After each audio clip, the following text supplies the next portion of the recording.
Lingsaran ogo-ogo, lingsaran ogo-ogo, gamelan ogo-ogo, wih.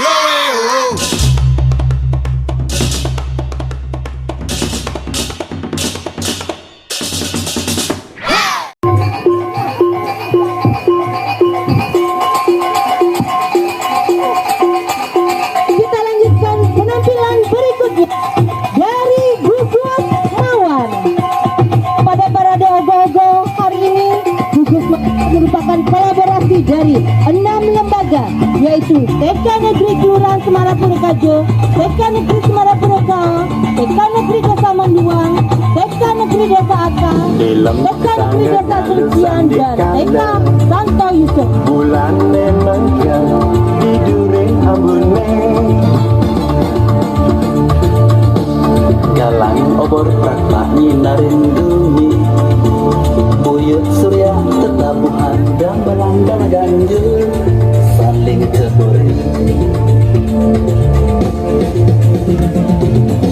Kanton kale kali sembon Bali, yang rupa ogah-ogah mecaling renggang, ada aneh berupa pada semua raksasa. Ogah-ogah ogah-ogah kali-kali lumambah, ogah-ogah ogah-ogah nyinterin desa. Ogah-ogah ogah-ogah kali-kali lumambah, ogah-ogah ogah-ogah nyinterin kota.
Pada parade pagi hari ini, Gugus Mawar mengambil tema Buta Kali Kamaya. Buta Kali Kamaya adalah salah satu pengikut Dewi Durga yang paling setia. Kali Kamaya diberi tugas sebagai penjaga setra Gandemayu. Kali Kamaya memiliki wujud sangat seram, menyerupai celuluk dengan warna merah gelap. Buta Kalimaya ini dulunya adalah dewi yang sangat cantik jelita. Kalimaya ditugaskan menjadi ratu setra Gandemayu. Ia diperbolehkan untuk memangsa siapa saja yang berlaku tidak sopan di area setra dan melakukan niatnya yang tidak tulus. Itulah tugas dari Buta Kalimaya.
Gugus Mawar yang merupakan penutupan dalam parade ogo-ogo PAUD Kecamatan Klungkung. Mari kita beri tepuk tangan yang meriah.